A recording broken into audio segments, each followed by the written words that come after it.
يعني إذا حكم السلفيون مصر وأرادوا أن يعني يبقى في قرار معين، القرار المعين دوت ليه خلفية دينية، إزاي الحكم هيكون؟ هل على أنهي مذهب بالظبط في الفقه، حنبلي أم شافعي؟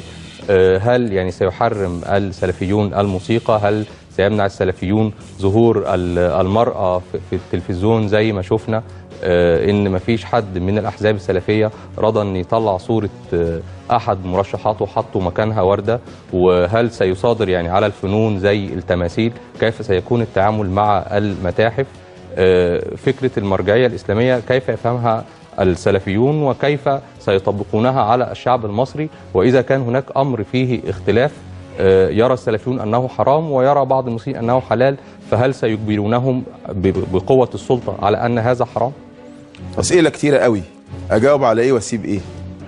أجاوب فأقول كما تريد في دقيقتين، اتفضل. أجاوب فأقول المرجعية التي سوف يرجع إليها السلفيون كما سوف يرجع إليها المصريون هي هذه المؤسسة الرسمية الدينية الأزهر الشريف.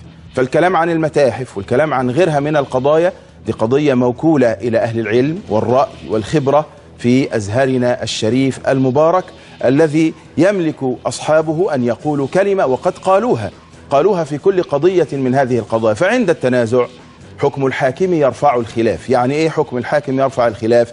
لما يكون عندي قضية اجتهادية وانت عندك قضية مخالف فيها واحتكمنا إلى حكم واختار الحكم رأيا من الرأيين وكانت دي قضية عملية، يبقى احنا بنقبل بإيه؟ برأيه. ليه؟ لأن الخلاف شر، ويبقى في مساحة من الاجتهادات الشخصية كل واحد يتدين بها فيما يخصه. أما الإلزام والحكم العام فمرده إلى الإيه؟ إلى الحاكم أو إلى القاضي أو إلى الشخص اللي ليه هذه الولاية الدينية. إذا كانت القضية دينية يبقى هذا هو الحل.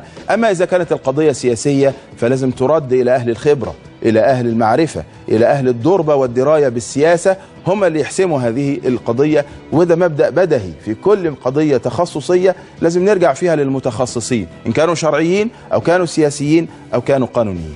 سؤالك